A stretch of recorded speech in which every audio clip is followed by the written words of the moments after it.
So I'm gonna start the recording now. Okay. Okay. Ilya, you want to make this full screen, the present button? I've been trying to do that. Oh, no, yeah, on present. Click on the word present. That should work. Yeah, that's what I've been doing. Like, That's weird. Nothing It's happened. okay too. Okay, I guess we can start with presentations. Okay, let's just go ahead then. So Peter, why don't you introduce yourselves, and then Ilya can introduce himself. And yes, yeah, I'm Peter Rose. I'm at the San Diego Supercomputer Center here at UC San Diego, and my colleague Ilya Zaslavsky, he's with the Spatial Information Lab, also at the San Diego Supercomputer Center.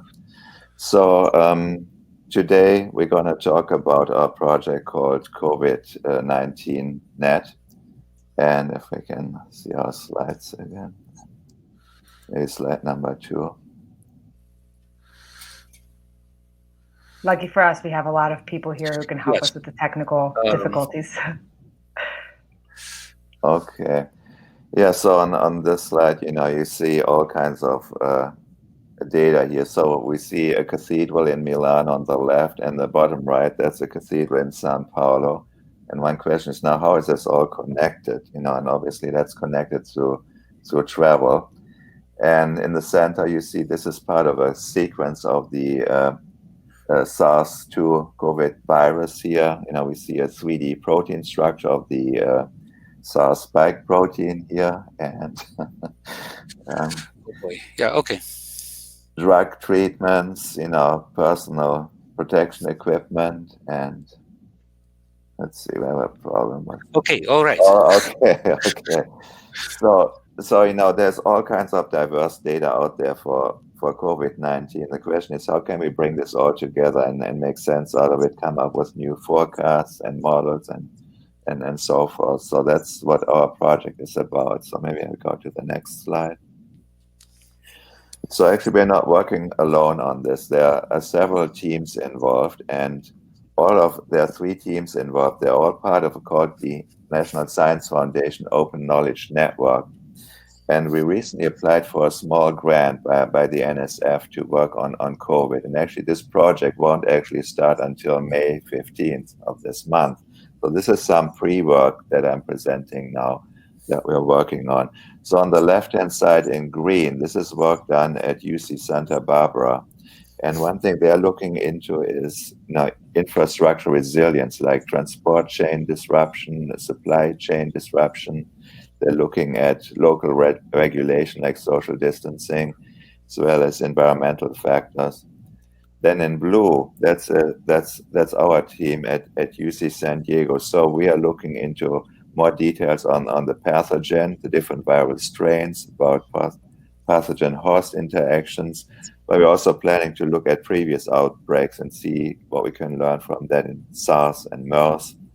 We're going to look at environmental factors, the effect of environmental factors, as well as population characteristics, because some people are affected more than others. We're also looking at health data.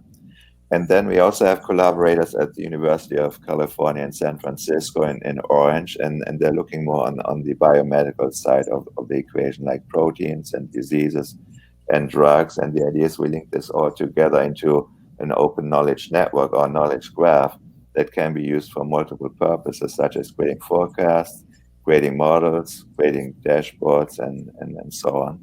Maybe with that, let's go to the next slide here. So this basically shows a little bit the same thing again, but this is the way we think about COVID-19 data. There are basically 3 areas. One is about the host. This is all about the patient, about patient demographics, about symptoms, about outcomes and demographics. Then on the right-hand side is the virus or the pathogen. What do we know about that? Like host-pathogen interaction, like protein-protein interactions, about human and animal strains of this virus, previous outbreaks, and then everything else we call the environment. That includes any transmission or migration of the virus, effect of temperature, transmission, and so forth. And maybe let's go to the next slide.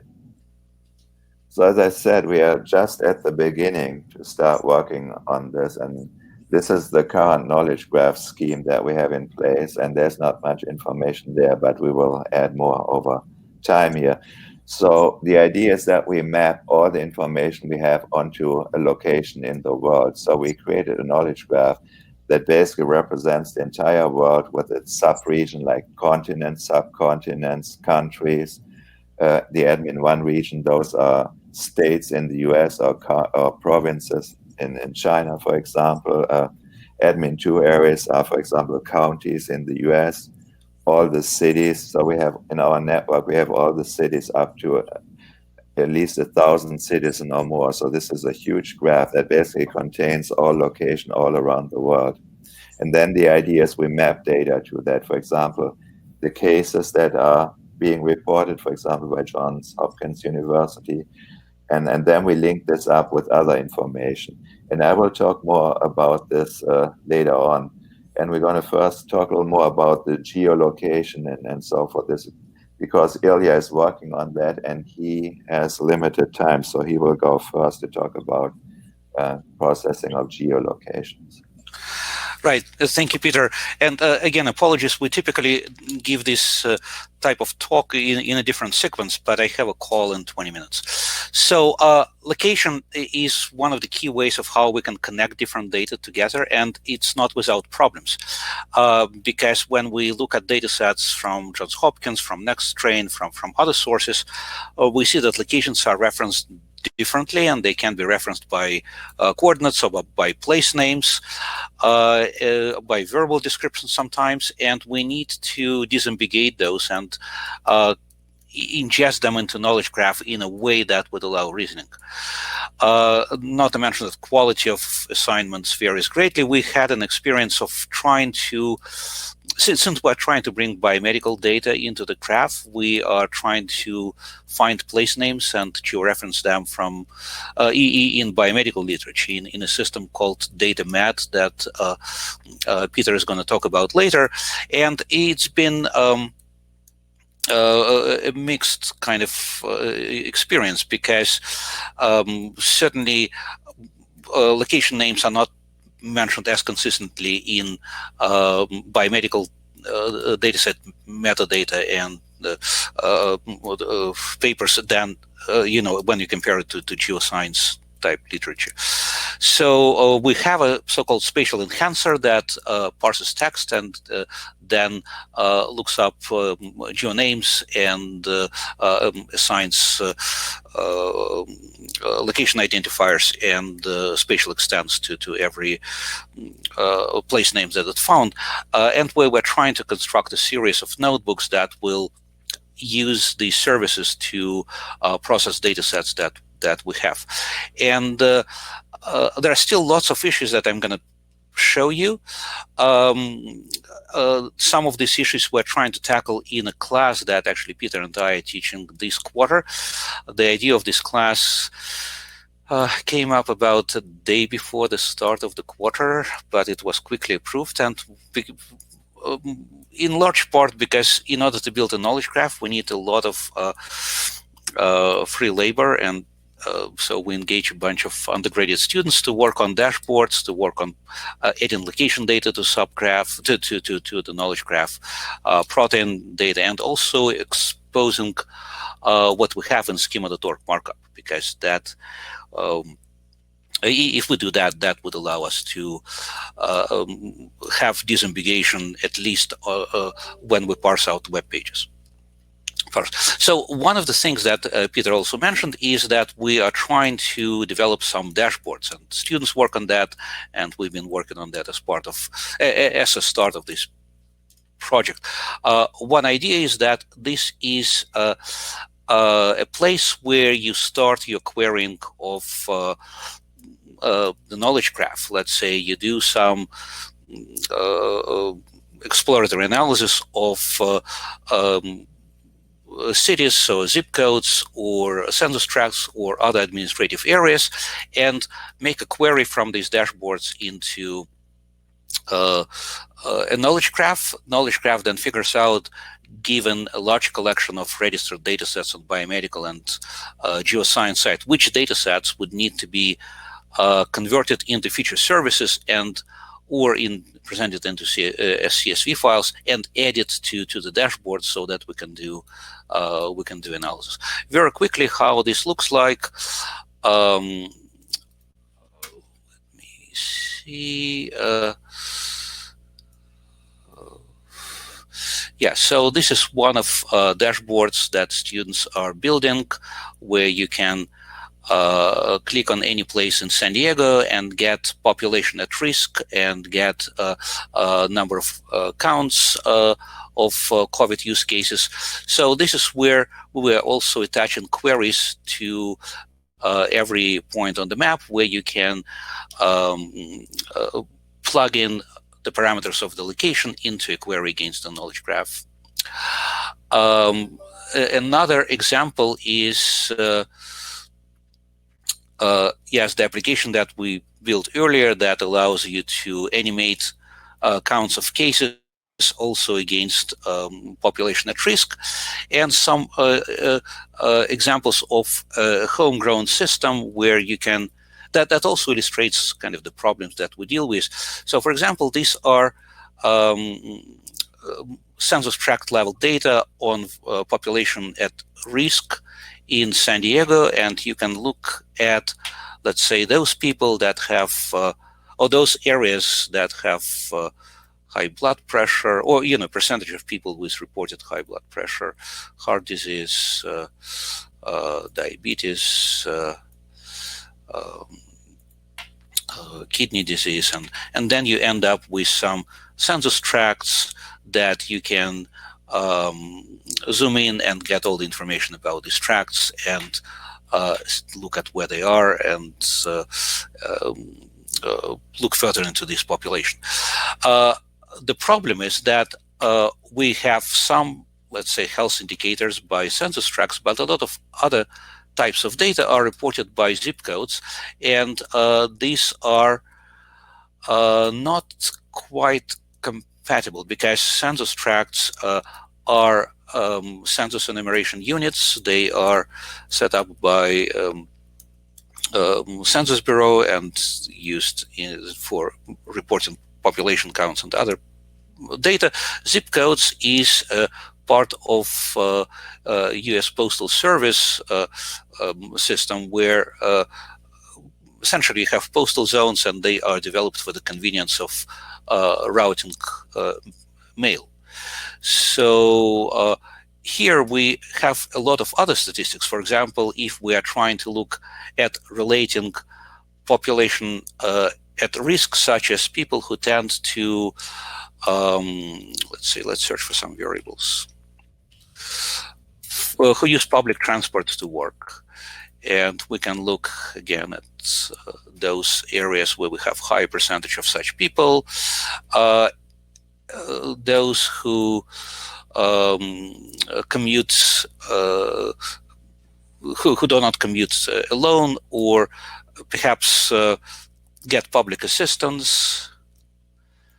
So essentially trying to relate exposure to COVID with health indicators. Then we have to go between the two scales of spatial representation, zip codes and census tracts.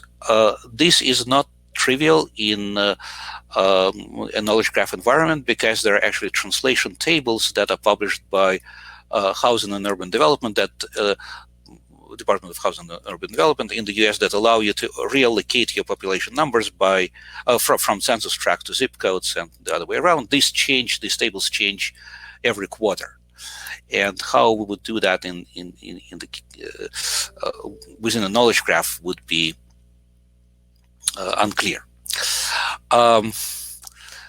So going back, where was that presentation? Maybe we shall switch now to Peter, and if you have questions about spatial part, put them in chat, because now I'm going to see chat as I stop sharing my screen. Peter? Yeah, I'm sharing my screen. Thank you. Yeah, we don't see your screen yet. How about now? Nope, not yet. Oh. There we go. If anybody has any questions, feel free to ask away in the chat because Ilya is going to be here for you guys. So. Yeah, so I mean, going back, so Ilya was addressing the left-hand side of this knowledge graph here, the location information. The idea is, this will be linked to dashboards because using a map is a natural way to navigate, this left-hand portion of a knowledge network. So I'll talk a little bit more about the right-hand side here, what we have here. So right now it's pretty limited. So we have the case counts coming from Johns Hopkins University, and then here we have an organism. So an organism can be the virus itself, and the virus has different strains. And, there are many different strains as the virus mutates, and they are kind of clustered in what is called clade, in different types of strains of this virus called clades here. Then the organism can also be a human being. So a human being carries, a strain, or a bat carries a particular strain. So that's this relationship here. Now, one thing we have done too is including literature to map literature, what are publications that link to the strains. We have genome information. That means we have actually the genome sequences of those viruses. And then as of now, there are almost 17,000 genome sequences available. So this information has been exploding. In January, there were only about 100 genomes available. Now we have 17,000 and a few hundred added every day. Now, that also means if we know the genome, the sequence, we know what its genes are, we know all the proteins, and this is important for developing interventions and understanding the transmission of this virus. Let me skip over this here. So when we started this project in early January, the knowledge graph looked like this. This is basically what I just showed you. On the left-hand side in yellow and orange, those are different cities, the different states, and different countries here. In the center, we have the different strains. And for each of the strains, we know the geolocation, so they're all linked to a specific location here. And then we also know more about the biochemistry of this virus. We know the genome sequences in green that represents the genome of this virus. In purple, those are the genes, and in red are the proteins here. And there are only about 28 or 29 proteins here, so it's pretty limited here. So this is the beginning. So we basically will be working over time to expand this in our graph into new areas. But just let me show you some example here how we could use a knowledge graph like that. So some of those data I'm showing here, they come from this website called nextstrain.org and GIS8. So they're tracking those viral strains, but also information of the exposure. So for example, in panel D, where each node represents a person that was infected in Italy. So there were some people from Brazil visiting Milan, and they caught this virus, and it's called a strain called A2A. So they caught this A2A strain. They traveled back to Sao Paulo and then spread this virus in the community, and that's in panel C here. You see people in Sao Paulo, they also carry that same strain, which most likely was imported from Italy here. That's the relationship between Milan and Sao Paulo here. And interestingly, this strain is also found in San Francisco County as well as here in San Diego County as well. So the idea is, we can link this further, as Ilya has described. We can link this to specific areas, and in those specific areas, we know information, for example, about comorbidity, the percentage of people that have particular diseases. We know about the demographics in those areas. We haven't linked this up yet, but the idea is, we will expand this knowledge graph into those areas. So as part of this effort, we thought it might also be good to get the community involved, because we don't have all the expertise and manpower and so forth to crowdsource information. So what we're looking for is people who have expertise either with graphs or data or in specific areas that can provide us either data sets or provide us new tools. And then once we create the graph, we will use them for kind of infographics or visualization, like the dashboards that Ilya has shown you. various types of other visualization. We can then run analysis and forecast using the area. So this is on this website, COVID-19 community. And maybe I briefly just... Yeah, so if anyone's interested in collaborating, you can get in touch with them. Yeah, so the best way to collaborate is go to this GitHub page, and there's a little description how you can get involved in here. But basically, the best, you can obviously email me, but you can also file a ticket here on GitHub, file an issue, and see if you have any ideas, things you want to add, or anything you want. Again, you see the graph here. So this graph, you can launch this from this page. Here you can launch the Neo4j browser. Maybe if we have time, I can do that later here. You can explore what we currently have in this knowledge graph. This graph currently has about 300,000 nodes in it. Most of the nodes are related to geolocation. So we have basically entire world mapped with the states and cities and so forth. Yeah, so... Okay, let me go. We do have two questions. One of them is for Ilya. I don't know if he's still on here or not, but Bart asked if the data is enhanced with a timestamp, and he also asked about. So this is more of like the, spatial kind of thing. But he said, will the zip code data be converted to zip code related metrics like population per kilometer squared or whatever? We actually have that. This data converted already, and in multiple forms as absolute counts and as percentages. I can point, send me an email. I can point you to the applications that we have online where you can download this data as tables. As to timestamp, I mentioned spatial enhancer that parses out place names from text. We also have temporal enhancer. But we haven't applied it yet to these data because typically when we get data sets from Johns Hopkins, Next Train, and others, there are timestamps there already. And then the task is essentially to convert them to standard format, ISO 8601, things like that. So it's less of a problem compared to spatial.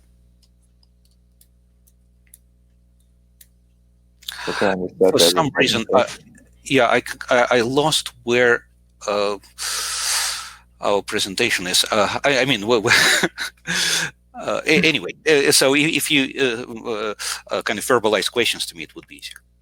Yeah, you guys can also turn your mics on if you have like specific questions.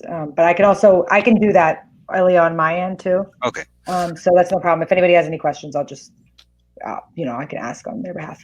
If it's saved for Q&A at the end, just put it in the Q&A tab. All right, then I'll go ahead. So to make this really easy for the community to contribute, we came up with this scheme here, and basically we want to make this reproducible.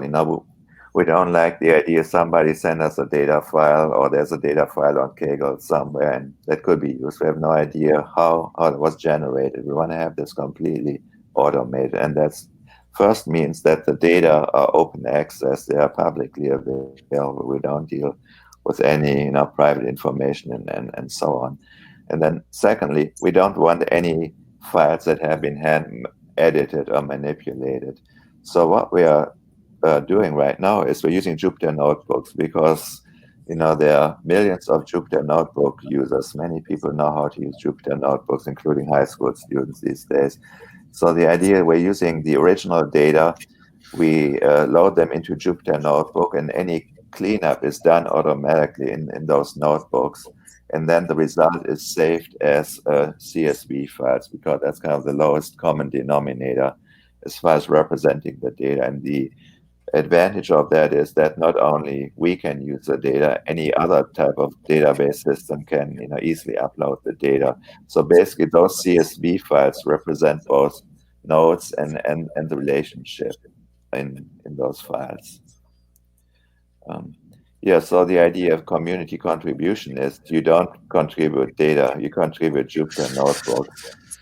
And to just show you how that looks like. So in our Git repository, you see the current notebooks. Most of them have to do with downloading geographic information, but then we have others that download strain information from NextStrain and NCBI. We download publication data from Europe PubMed Central, the Johns Hopkins data sets, and so forth, and many others that come. Plus, we're also interested in queries. So we're also using Jupyter Notebooks to run queries on this knowledge graph, because that's, again, a reproducible way of sharing those queries. And I'll show an example of that maybe later. Okay, so let's go on here.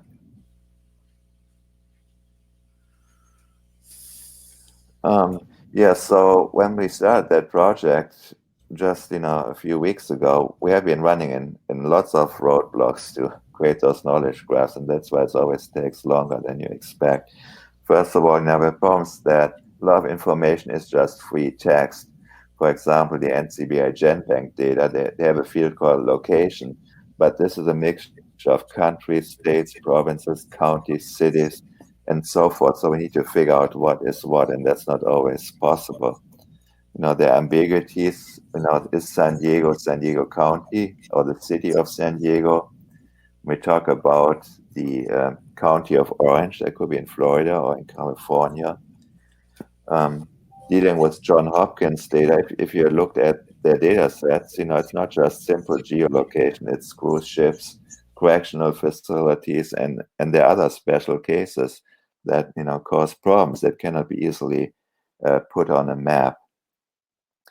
And surprisingly, we found data gaps in lots of official data sets that we can't deal with, because we want to establish the linkages. If they're missing data, we can't do that. So interestingly, GeoNames, which is a big data resource for geographic locations, all of North America is not linked to its continent, for example. They're missing.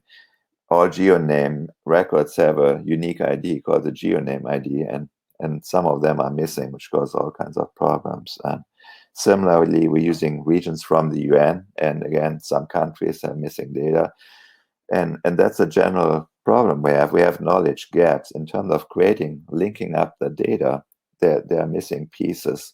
An example is also our SARS protein interaction network, where some of the viral proteins haven't been sufficiently defined that we can automatically link it.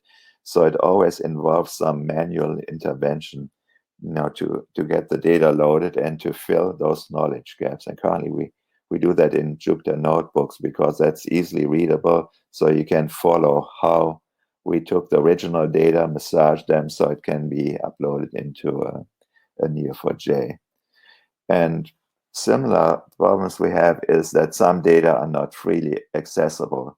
You need to log in. And a good example of that is a resource called GIS8. They contain all the genomes of this virus, about 17,000.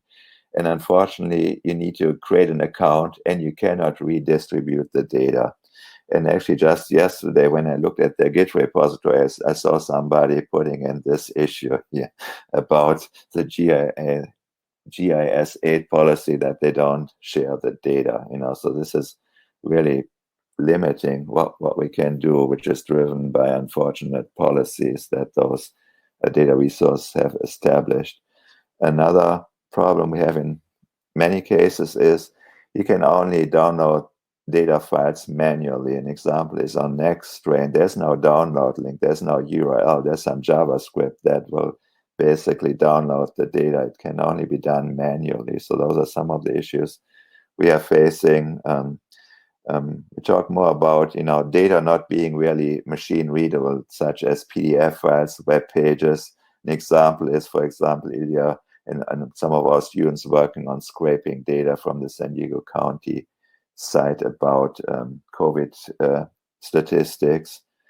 And interestingly, even organizations like the UN, they have misformatted files, like misformatted CSV files. So basically trying to create this knowledge graph has been quite a struggle for us. So maybe in the question and answer period, maybe we can see if other people have similar issues. So as we create this knowledge graph, we don't want to just create it for us, but we want to make it interoperable for other people to use. And one of them is that we specifically identify what are all the data items when possible. And one way is to basically use a URI or URL that links to the original data set if that's available. But URLs are pretty long. It's not very readable if you have those URLs in a knowledge graph. So we prefer what is called queries. Those are compact identifiers that are basically shortcuts to a URL. So as an example, here is a protein from NCBI, and what we put into our knowledge graph is a prefix called NCBI protein, colon, and then comes the accession number. The nice thing about those queries, they have been registered with a service called identifiers.org. So identifiers.org has those queries or shortcuts for URLs for about 700 bio data sets. So by just putting in this ID into identifiers.org, it will link you to the proper web page on NCBI. And that even works if they change their URL, because what they basically are, they provide persistent URLs that will stay over time, even if the provider changes or if the URL changes. And this idea really comes out of a thing called BioLink that has been created by Lawrence Berkeley Labs about creating interoperable knowledge graphs, and we are starting to work with this group to try to and make this possible. Just to show an example how we use that, this is not in our current version of the knowledge graph, but this is about representing data about SARS protein, and that's pretty complex here. So you see, for example, here we have a gene. The gene has a name, and this is the name here, ORF1AB. But then to have a interoperable identifier, we have NCBI gene colon and the accession number. So this, if anybody who is dealing with this protein uses this identifier, then that is a globally unique way that we can link data together. Similarly, here's a protein. Protein have protein names like replicase polyprotein 1A. And again, this is unique identifier, says this protein comes from resource called UniProt, and this is the identifier. So this is again, unique. Other things we do, we use MD5 hash codes because there are many proteins, they have the same name, like this protein comes from UniProt and maybe another resource like NCBI. They're basically identical, and to figure this out, we use an MD5 hash code to actually figure out that those two actually are the same entity and they map to the same protein here. So we're not only interested in creating a knowledge graph, but also creating analysis on top of this knowledge graph. And Neo4j provides nice tools like the Neo4j browser that I'm sure many of you have used, or Neo4j Bloom, which are nice tools. But many of the people we are working with, they're data scientists, and they like to have things in Jupyter notebooks and make it reproducible. And the nice thing is, you can access the Neo4j knowledge graph through a number of plugins, and one of them is Pi2Neo, and that's what we're using here. So here you see a Cypher query in a Jupyter notebook where we say, okay, take a strain, find its genes, and then find all the proteins that are encoded by these genes, and then create a pandas data frame for that. So on the right-hand side, you have all seen this image of the virus. This virus is made out of 28 or 29 different types of proteins, and in the center there's RNA. So all the 28 proteins, they're listed in this table. It's cut off here. And you see in this table here, they all have those unique identifiers, the queries here. So what's actually interesting here, not from a graph perspective, but more from the history about this virus, is this is the first genome of this particular SARS virus from Wuhan, and it was actually collected already in December of 2019.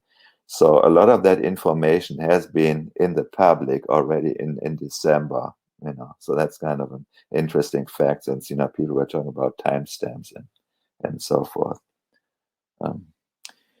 Yeah, so let me just show you how you can do analysis in a Jupyter notebook. Right now, we don't really have any good analysis here, but we are hosting everything on our GitHub page. So first of all, on our GitHub page, you can see all the notebooks that clean up the data. So they're listed here. They clean up specific data sets, and we hope other people will contribute new notebooks that clean up new data and that can be added to the knowledge graph here. But then we also have notebooks here that basically then make some interesting analysis on top of this knowledge graph. Right now, we don't have anything interesting. It's more like checking that we can access the data. So for example, here, we list all the organisms in this knowledge graph. It's the SARS-2 virus, it's MERS, and the previous version of SARS. But then we see who is carrying this virus. Obviously, human is carrying the virus, but then also bat, pangolin, and several other animals like tigers, for example. You probably heard that story that tigers have been infected. So this is kind of currently the information we have about organisms here. We can figure out what are all the different outbreaks we had and when did they start. For example, we worked with PubMed Central to create a linkage between those virus strains and PubMed Central articles, and they are linked here. So here you see a particular strain of this virus in different organism, and you see how it links to a specific PubMed Central ID that links to the paper that describes this experiment. And I've shown you this before. This is all the list of genes and proteins for this particular virus. They're all listed here. And then maybe we can look at case counts. For example, we want to know how many cases of COVID-19 are in San Diego County in a specific date. So this is a query that basically accumulates the data. The nice thing about Cypher and Neo4j is, compared to traditional relational databases, you can easily aggregate data. So here we can aggregate data. For example, shown here, we can simply aggregate data on a per state basis, the data on a per county basis, but by running the Cypher query, it can easily sum up the data, at any level in this geographic hierarchy here. So basically the idea is, we're going to use Jupyter notebooks not just to query the database, but also to do visualization on here. We can have maps in this Jupyter notebook, and we're also working on graph visualization in the Jupyter notebook so that we can have a reproducible data science environment that can basically mine our Jupyter notebooks here.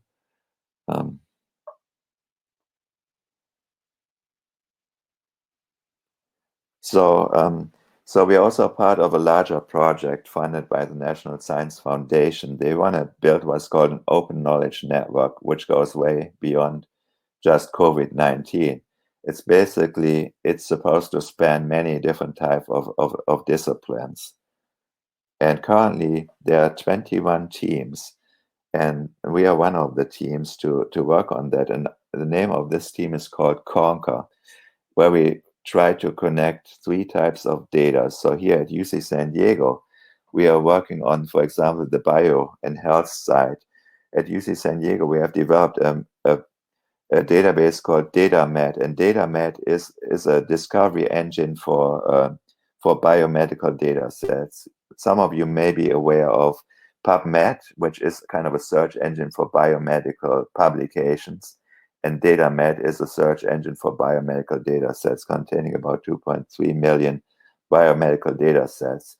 And in the past, there was like a data silo, with this, NSF Open Knowledge Network. The idea is to connect this with other types of data. And that's part of our project called Conquer, where we link this with geoscience information. That's the work that my colleague Ilya is working on. He has a project called Data Discovery Studio. It's a data discovery engine for data sets containing about 1.6 million data sets, that all have a geolocation information on it. And then we link this up also with climate information. So this is a joint effort. We currently have a planning grant to do this, and we're currently working on on a grant application that's due next week that proposes to do that. And COVID-19 is more like a small use case for us currently. So also mention, it's very difficult to find the right data. And you may be aware of schema.org. Schema.org is a way to tag your web pages with specific information so that search engine can find those data. And recently, schema.org has added new tags to support COVID-19. And this is work my colleague Ilya is working on. So for example, if you want to do a Google dataset search, you will see some of his work showing up, Data Discovery Studio. So those 1.6 million data sets, many of them are available through the Google dataset search. And the way that works is that those data sets are marked up with specific tags that Google indexes. So as part of this COVID-19 effort, we have a few students. They're looking into an application. So on the left-hand side, you see case counts for San Diego County. They have a web page there with an HTML table here, which is not very useful to make this data mineable. Those students work on an application that takes the original HTML code from the left and automatically adds tagging to it, specific tagging, so that search engine can access that information, and hopefully we can then also include that information into knowledge graphs down the road. So this is more like a side project, but I just wanted to mention this here. So we're interested in making knowledge graphs fair, and probably many of you have heard this term fair first. Means making the information findable, accessible, interoperable, and reusable. So what does it mean? Findable. I mean, there are many knowledge graphs out there, and at least we don't know about, what is really a registry of what are all those knowledge graphs out there. We're creating just new silos, and just thinking about COVID-19, there are many efforts going on. There are many efforts part of this Graphs4Good going on, but there are many others going on. We don't really know any of those. Make it accessible, that means having standard APIs like GraphQL, Sparkle, and with Neo4j, obviously Cypher. But it's also important, instead of creating silos, that we create interoperable knowledge graphs, and that means using persistent identifiers to identify our data items and nodes, such as queries, and that would potentially also enable federated queries. And then make it reusable. So, for example, we are using this schema.org as a lowest common denominator, to annotate web pages. Yes, so we're still at very early stages. As I mentioned, this COVID-Net project hasn't even started yet officially. It will start on November 15th. We have some short-term funding for that. So I just want to acknowledge my co-workers. This project Conquer, where we are trying to create a knowledge graph that links many disciplines. We have collaborators at UC San Diego. Lucilla is the PI here. We have people at the University of Texas Health in Houston, and Hua is the PI there, and Joe Hammond from National Center of Atmospheric Research. And then we have our smaller COVID-specific project. David Valentine helps with technical issues. Here we have a bunch of data science students that are just currently learning how to create knowledge graphs. So hopefully over time you see some of their contributions showing up. And Marina, she works at QuantStack. She's working for an IPy Cytoscape plugin for Jupyter Lab, where you can then visualize knowledge graphs, Neo4j knowledge graphs in a Jupyter notebook.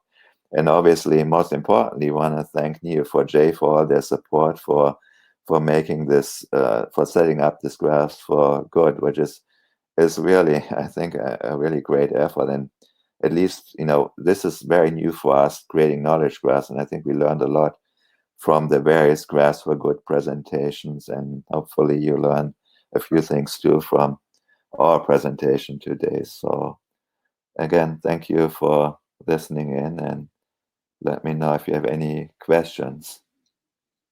That's awesome. We do have some questions in the Q&A channel. Thank you, Peter, for taking the time and going over all this with us, because this is great. You can probably leave your screen. There might be questions that people ask about specific things, but just in case people are going to come back to it. But let's see. So somebody asked, Mark Hutchinson asked, if you are following the pediatric multi-system inflammatory syndrome. And yeah, there's another one. Is the D614G mutation data in your database?